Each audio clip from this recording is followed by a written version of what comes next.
महादेव और मेरे बीच का द्वंद्व इतना तीव्र हो उठा था कि उन्होंने मुझ पे प्रहार करने के लिए अपना त्रिशूल उठा लिया था।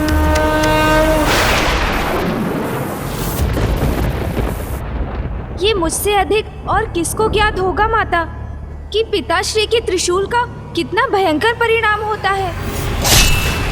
सत्य कहा गणेश तुमने, किंतु अचानक फिर मेरे मन में एक विचार कौंधा। महादेव मेरे पति, किंतु वो मेरे भगवान भी हैं और मैं उनकी भक्त, इसीलिए इसी नाते वो मेरे पिता तुल्य भी हैं। तो यदि वो अपने भक्त सुप्रिय की रक्षा के लिए प्रस्तुत हुए तो वो मेरी रक्षा भी अवश्य करेंगे।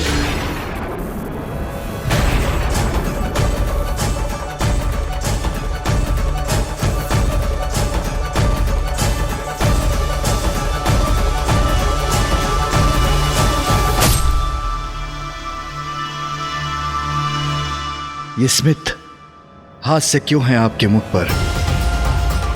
क्या आपको इस विकट परिस्थिति में भी कोई हास परिहास की संभावना दिखाई दे रही है?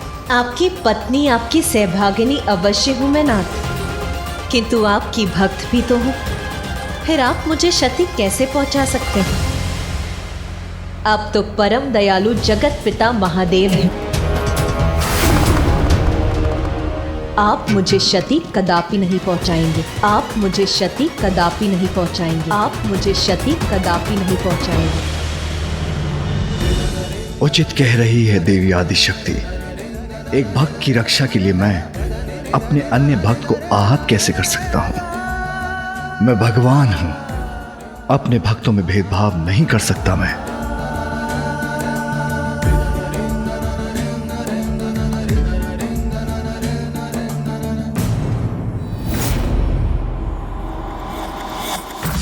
महादेव ने तब ऐसा कुछ कहा जिससे मैं समझ गई कि मुझे क्या करना है। मैं समझा नहीं माता, ऐसा क्या कहा पिताश्री ने?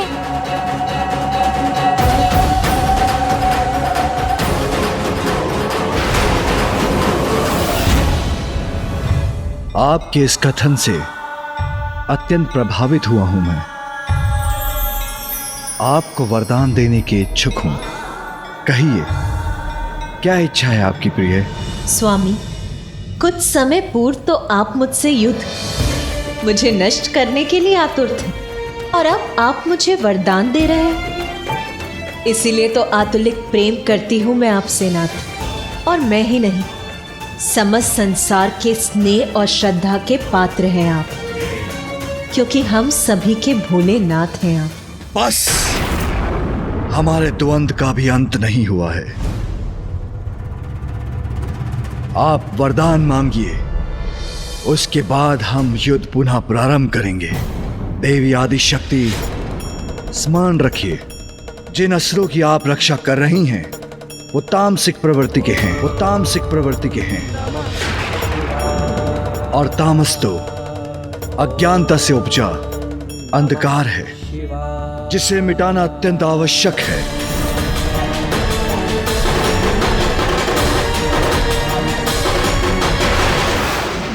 मांगिए प्रिय, मुझसे वरदान मांगिए।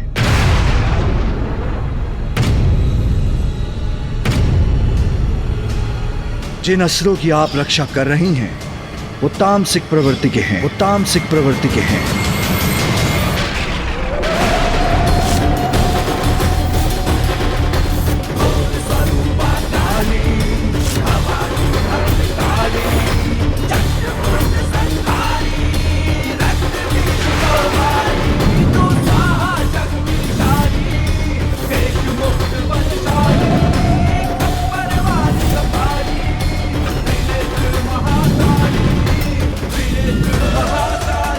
तामस तो मुझ में भी है प्रभु, तो क्या अब आप मुझे भी दंडित करेंगे, नष्ट कर देंगे मुझे?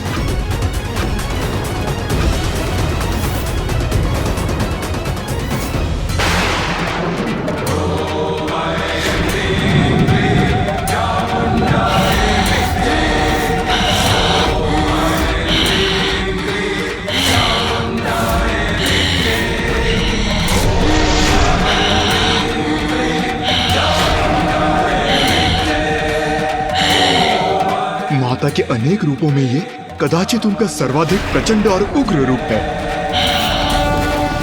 हमारी रक्षा करने के लिए युद्ध करने के स्थान पे ये क्या कर रही है देवी आदिशक्ति?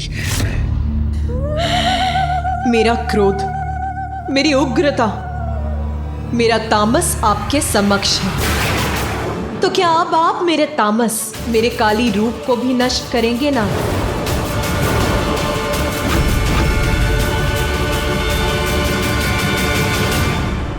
और तामस से तो आप भी रिक्त नहीं है प्रभु, वो तो आप में भी है। तामस मुझ में?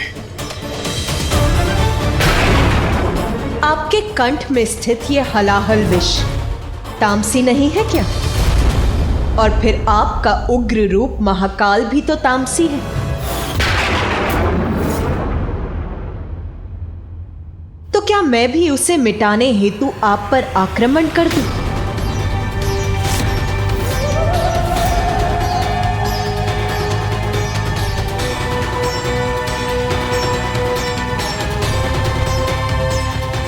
प्रतीत होता है महादेव और माता के मध्य युद्ध का संकट टल गया है। वार्तालाप अनर्गल प्रलाप है। अरे युद्ध से अंत होना चाहिए इस विवाद का। देवी आदिशक्ति को युद्ध करके हमारी रक्षा करनी चाहिए।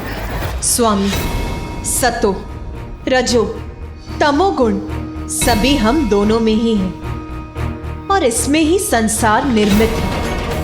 इसीलिए इन तीनों प्रवृत्तियों के धारकों को संसार में वास करने का अधिकार है।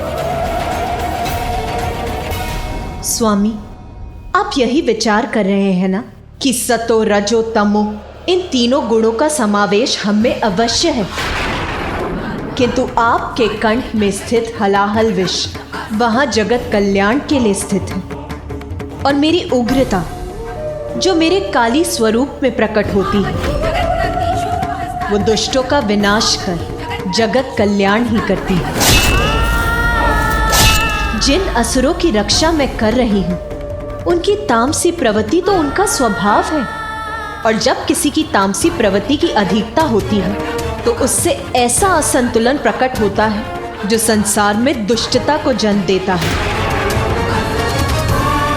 और जब जब इन गुणों में कोई असंतुलन आएगा, तामस गुण की अधिकता से किसी दुष्ट की दुष्टता संसार पर छाएगी, तब तब मैं काली उस दुष्ट का संहार करने अवतरित होंगी।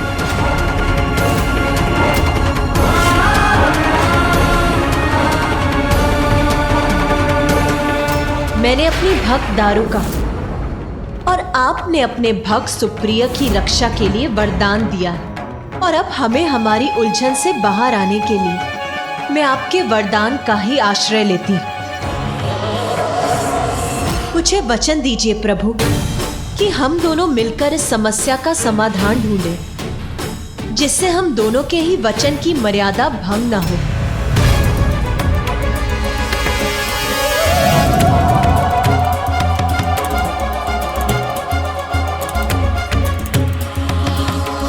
उचित है प्रिय, उचित है प्रिय, उचित है प्रिय।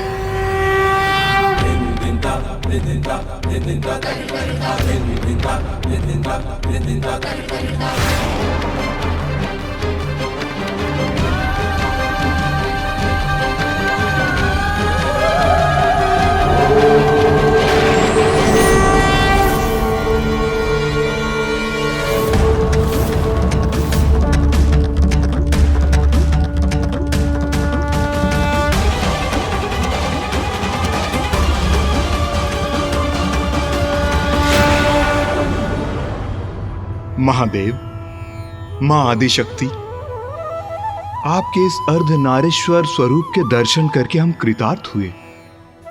अब आप दोनों एक होकर इस समस्या का हल सुझाएं। मेरा कहा टल नहीं सकता, किंतु मेरा वचन युग के अंत में सत्य होगा। उस समय केवल सात्विक प्रवृत्ति वाले यहाँ वास कर सकेंगे। किंतु तब तक मेरी भक्त दारुका भी अपने समस्त समुदाय के साथ इसी वन में वास करेगी। उचित है माता। महादेव, मुझे आपका ये निर्णय स्वीकार है। तीनों गुण सृष्टि पर स्थित रह सकते हैं, किंतु तभी तक जब तक उनसे किसी अन्य को कष्ट न पहुंचे। किंतु यदि किसी ने इस नियम का उल्लंघन किया तो उन्हें उनके कर्मों के अनुसार दंडित होना होगा। और जब प्रलय होगी तब सभी राक्षस और तामसी प्रवृत्ति धारकों का अंत होगा। जो सात्विक होंगे वही शेष रहेंगे और भावी युगों के चक्र में प्रवेश कर सकेंगे, अगले सतयुग में भी जीवित रहेंगे। धन्यवाद महादेव, धन्यवाद माता। हम कृतार्थ हुए आपका यह निर्णय सुनकर। दारुक, ये चेतावनी है तुम्हारे लिए। तुम किसी भी अन्य जीव पर किसी भी प्रकार का अत्याचार नहीं करोगे। तुम्हें यदि पृथ्वी के नियमों का पालन करना स्वीकार है तो तुम्हें पृथ्वी पर रहने की अनुमति है। अरे दुष्ट मनुष्य, अरे तेरे कारण हुआ है सब कुछ। स्वामी, आप ये क्या कह रहे हैं? अरे क्या कह रहा हूँ? ये माँ ने छलना किया तेरे साथ। आदि शक्ति, और तुम अभी इसका सम्मान करिए। अरे मूर्ख स्त्री, समझ इनके। स्वामी, मेरा अपमान क्यों कर रहे हैं? और तू बंदी बनकर आया था। तूने महादेव का आह्वान किया, दो आंसू बहाए और हमसे जीवन का अधिकार छीन रहा है तू। मुझे नहीं छोड़ूंगा। और महादेव, आदिशक्ति, मुझे तुम्हारा ये निर्णय स्वीकार नहीं है। अरे इस ब्रह्मांड का नियम है कि जो शक्तिशाली है प्रभुता उसी की होगी। और ये तुच्छ पुरुष ये मेरे सामने खड़े रहेंगे, मेरे आहार हैं ये, मैं खाऊंगा इनको। और तू जीवित नहीं बचेगा। नहीं स्वामी, नहीं। हट जा मेरे रास्ते से। अगर तू बाधा बनेगी तो तू भी नहीं बचेगी।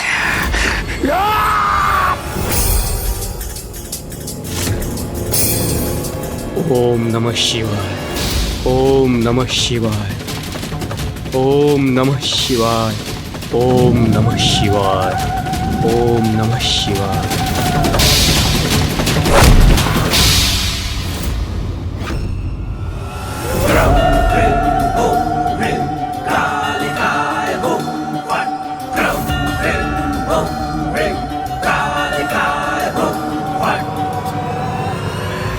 महादेव और देवी आदिशक्ति की उपस्थिति में तूने इतना दुस्साहस कैसे किया? इतना अहंकार करने वाला तू है कौन? नहीं।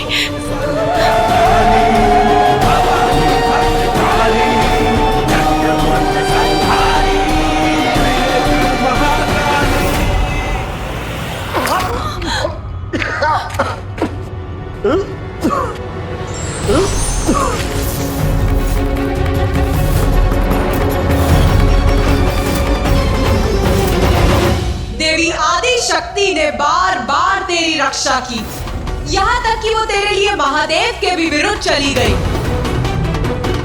और तूने अपना अहंकार, अपना तामस नहीं त्यागा। अब तुझे जीवित रहने का कोई अधिकार नहीं। तेरा अंत निकट है।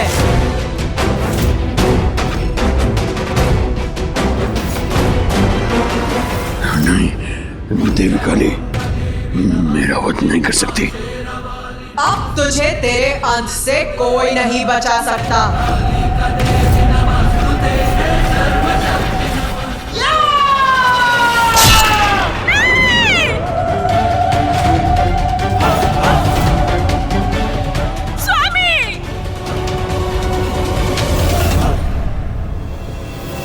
विनाश काले विपरीत बुद्धि। समय रहते यदि ये अज्ञानता का अंधकार मिटा लेता तो कदाचित सुरक्षित रहता। तामसी होने का अर्थ अन्यायी अत्याचारी नहीं होता। और जब जब तामस की अति होगी मैं उसका नाश अवश्य करूंगी। वरदान का अनुचित लाभ उठाने वाले का यही परिणाम होता है। अनेक अवसर देने पर भी जो उचित मार्ग पर ना चले, पाप में लिप्त रहे, उसे अपने पापों की पराकाष्ठा का उचित दंड तो भुगतना ही पड़ता है, जो मैं अब दूंगी तुम्हें।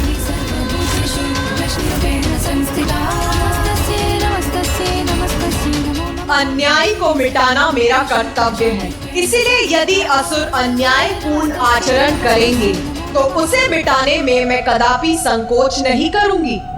माता, माता, हमें क्षमा कर दीजिए माता, हमसे बहुत बड़ा अपराध हुआ है। मुझे नहीं ज्ञात था मेरे स्वामी इतना अन्याय करेंगे।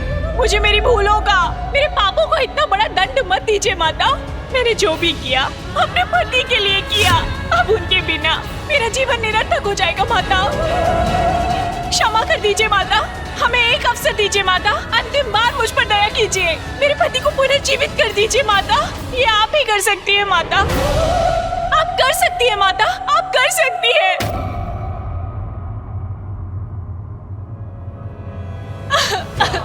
देवी नमस्तुते, मां शेरवाली नमस्तुते, हे मातृदेवी नमस्तुते, कालिका देवी नमस्तुते, हे सर्वशक्ति नमस्तुते, नारायणी नमस्तुते, चामुंडा देवी नमस्तुते, मां शेरवाली नमस्तुते, हे मातृदेवी नमस्तुते, कालिका देवी नमस्तुते, हे सर्वशक्ति नमस्तुते, नारायणी नमस्तुते।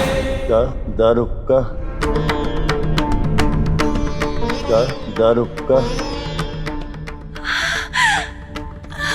धन्यवाद माता। स्वामी, स्वामी, स्वामी, स्वामी।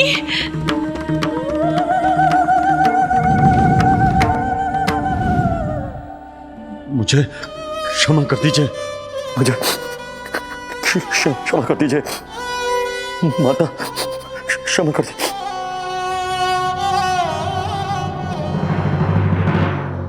दारुक, आज तक तुमने जो किया और आज जो कुछ भी हुआ उससे ये स्पष्ट है कि तुम विश्वास के पात्र नहीं हो। तुम्हारी और सभी असुरों की तामसी प्रवृत्ति तुम पर हावी हो जाती है। तुम्हारा अभिमान तुम्हारी बुद्धि और विवेक को डस लेता है और तब तुम जो करते हो वो अनुचित ही होता है, अन्य जीवों के लिए संकट बनकर उभरता है।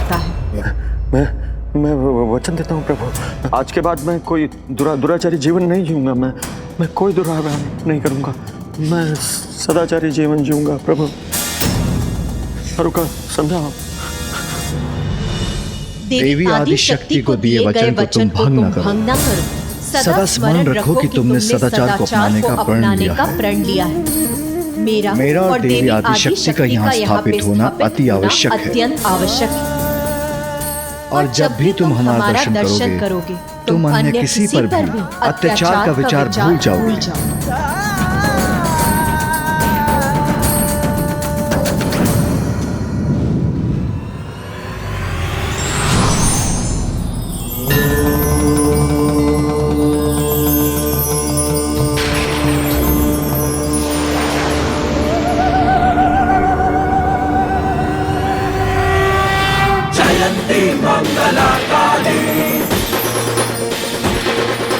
भद्रकाली कपालिनी, जयंती मंगला काली, भद्रकाली कपालिनी, दुर्गा क्षमा शिवा दात्री, स्वाहा स्वधा नमोस्तुते, दूर स्वरूपा काली, भवानी भद्रकाली, चंद्रमुंड संहारी, रक्त बीज कौमारी, तू स्वाहा शक्तिशाली, त्रिनेत्र महाकाली। मेरा ये ज्योतिर्लिंग नागेश्वर नाम से जाना जाएगा और स्थान पर देवी आदि शक्ति नागेश्वरी नाम से स्थापित होंगी।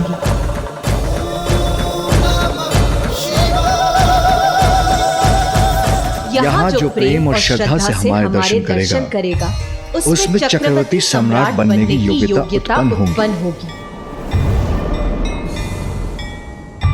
आज मैं ये घोषणा करता हूँ, इस कलयुग के अंत के बाद भावी सतयुग में मेरी भक्ति से प्रेरित पराक्रमी राजा वीरसेन यहाँ मेरे दर्शन करेगा और अत्यंत शक्तिशाली चक्रवर्ती सम्राट बनेगा।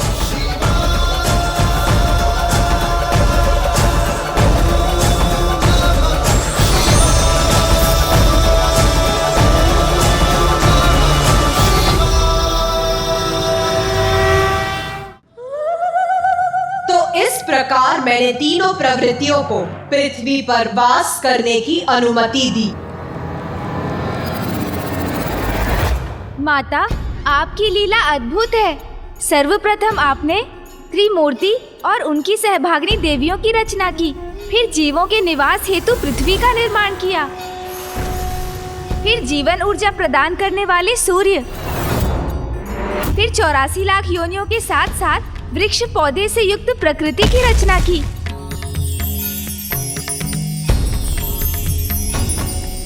फिर माता, आपने विभिन्न जीवों के निवास के लिए उपयुक्त लोक रचे।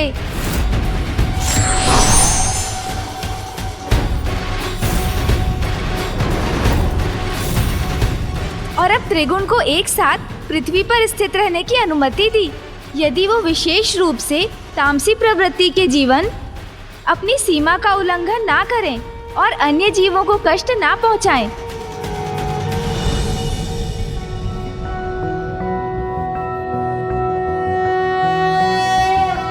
त्रैलोक्य पूजित देवी कमले विष्णु बल्लभे यथा त्वमचल कृष्णे तथा भवमयी स्थिरा।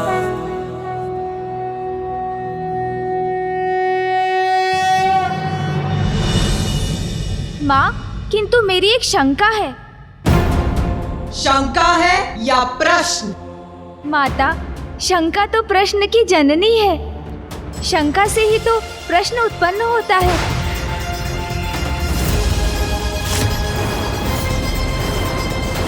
तू उचित कहता है गणेश, तो पूछता क्यों नहीं? पूछ। तेरी शंका से उत्पन्न हुआ तेरा प्रश्न। माँ, अब क्या सब कुशल था? क्या तामसी असुर सदाचार पर स्थित रहे? ये कैसा प्रश्न है?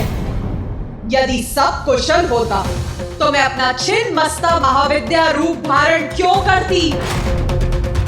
आपका छिन्न मस्ता स्वरूप माता? हाँ, मेरा वो विकराल स्वरूप जो मैं किसी महान उद्देश्य के लिए धारण करती हूँ। किंतु माता, अब देवी छिन्न मस्ता के रूप में आपका प्रकट होना क्यों आवश्यक था? क्योंकि दुष्टों ने अपनी दुष्टता का परित्याग नहीं किया। उन दुराचार असुरों को पुनः उचित पाठ सिखाना था मुझे। किंतु माता, आपने देवी काली रूप में दारुक पर प्राणघातक आघात किया था। फिर उसकी पत्नी दारुका ने आपसे दया की भिक्षा मांगी तो आपने दारुक को भी क्षमा कर दिया। किंतु उन दोनों ने आपको वचन दिया था माता कि वो सदा सत्कर्म करेंगे, अत्याचार नहीं करेंगे। इतनी कठोर चेतावनी प्राप्त होने के बाद भी दारुक पुनः दुराचार करने लगा क्या? असुरी प्रवृत्ति इतनी सरलता से कहा जाती है। अपने सिवाय उन्हें किसी का भी भला स्वीकार नहीं। जो प्राप्त है उससे संतुष्ट नहीं। दूसरों को कष्ट देकर उनसे उनका अधिकार छीनने में ही असुरों को आनंद आता है, जो उन्होंने पुनः किया। किंतु इस बार असुरी आतंक का कारण दारुक नहीं, किंतु एक और भयंकर असुर था जिसका नाम था एकाक्ष। एकाक्ष, एकाक्ष।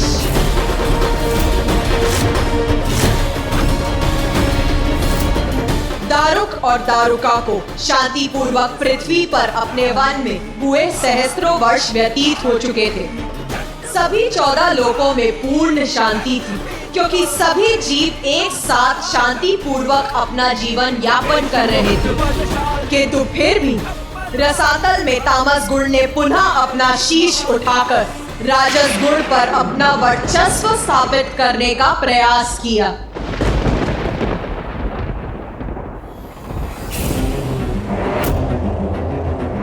एक नवीन असुर पुनः अधीर अशांत हो उठा और इसका प्रारंभ हुआ। असुर एक नेत्र वाला एकाक्ष, एकाक्ष।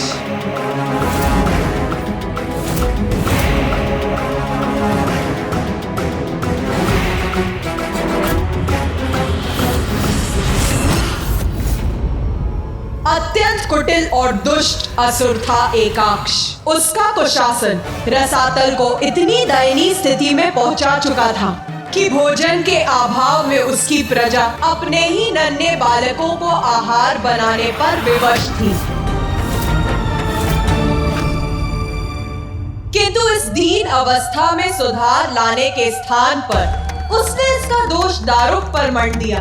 अपने संयोगी बुद्धि और दंतक की बुद्धि में यह विष भरा था कि दारुक और दारुका पृथ्वी पर असुर साम्राज्य स्थापित करने गए, किंतु उसके कारण महादेव का श्राप मिला और असुरों की बुरी अवस्था हुई। अपने असुरों को भड़काकर स्वर्ग पर आक्रमण करना चाहता था वो। और एक दिवस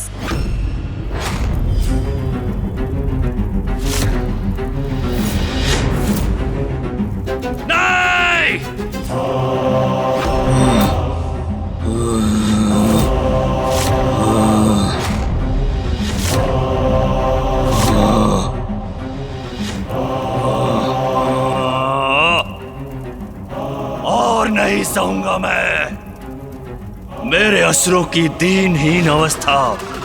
मैं असुरों को नष्ट नहीं होने दूंगा, कदापि नहीं।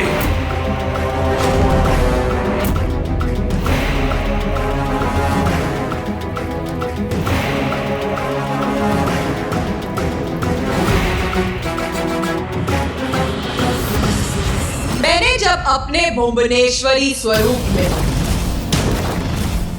समस्त लोकों की रचना की थी तो उन सभी पर जीवन हेतु सभी साधन उपलब्ध किए थे। रसातल लोक भी तब पृथ्वी के समान पूर्ण रूप से संपन्न था। मैंने तो धरती पर प्रचुर मात्रा में संसाधन दिए कि सभी प्राणी अपना अपना जीवन यापन करें, किंतु असुरों की लालच की अधिकता ने इस संसाधन को नष्ट कर संपूर्ण वन को ही समूल उजाड़ दिया।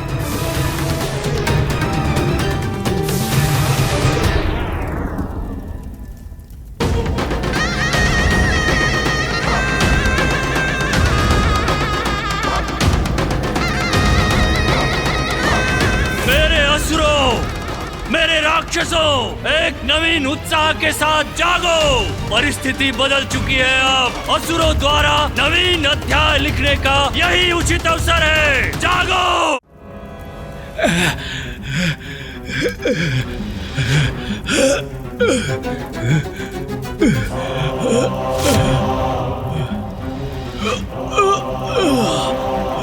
किसी भी प्रकार का भोजन चाहिए हमें, भूख लगी है हमें,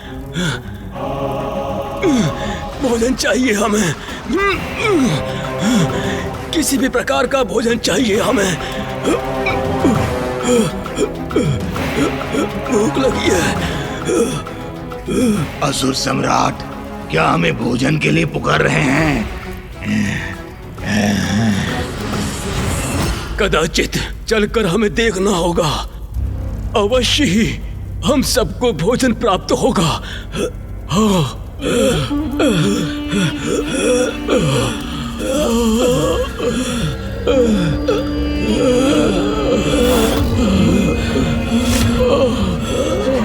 देखो क्या हो गए हैं हम। जीवित होते हुए भी मृतकों के समान हो गए हैं हम। बस बहुत हो गया। सदियों से हम असुरों के साथ अन्याय होते हुए आया है, किंतु अब नहीं होगा। ये उजाड़ लोक ही मिला है हम असुरों, राक्षसों, दैत्य और दानवों को, जबकि हमें ज्ञात है हमारे ऊपर हमसे उत्तम बाहरे लोक हैं। हम पृथ्वी पर नहीं जा सकते क्योंकि उस कपटी दारुक के जीवन की रक्षा के लिए आदिदेव महादेव ने हमें श्राप दिया है। ऋषियों और वहां के मनुष्यों को अपना आहार भी नहीं बना सकते हम, किंतु उसका कोई दुख नहीं है मुझे, क्योंकि जब उससे भी उत्तम लोक उपलब्ध है, तो हम पृथ्वी से संतुष्ट क्यों हो? स्वर्गलोक, स्वर्गलोक चाहिए हमें, स्वर्गलोक चाहिए, स्वर्गलोक, स्वर्गलोक, स्वर्गलोक। हम वहां जाएंगे जो स्रोत है शक्ति, धन संपत्ति और सभी सुख सुविधाओं का, वो दुष्ट देवता जो सदियों से स्वर्गलोक का सुख भोग रहे हैं। अब हम उन्हें उचित पाठ पढ़ाएंगे, स्वर्गलोक पर विजय प्राप्त करेंगे। स्वर्गलोक हमारा होगा, असुरों का। हमें स्वर्गलोक चाहिए, हमें स्वर्गलोक चाहिए, स्वर्गलोक चाहिए, हमें स्वर्गलोक चाहिए, हमें स्वर्गलोक चाहिए, हमें स्वर्गलोक, हमें स्वर्गलोक चाहिए, स्वर्गलोक चाहिए, हमें स्वर्गलोक चाहिए।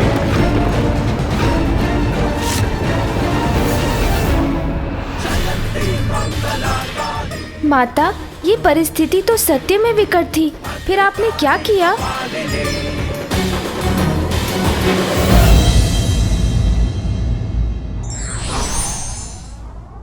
परिस्थिति चाहे कितनी भी विकट क्यों ना हो, हमें कोई अनैतिक मार्ग नहीं अपनाना चाहिए।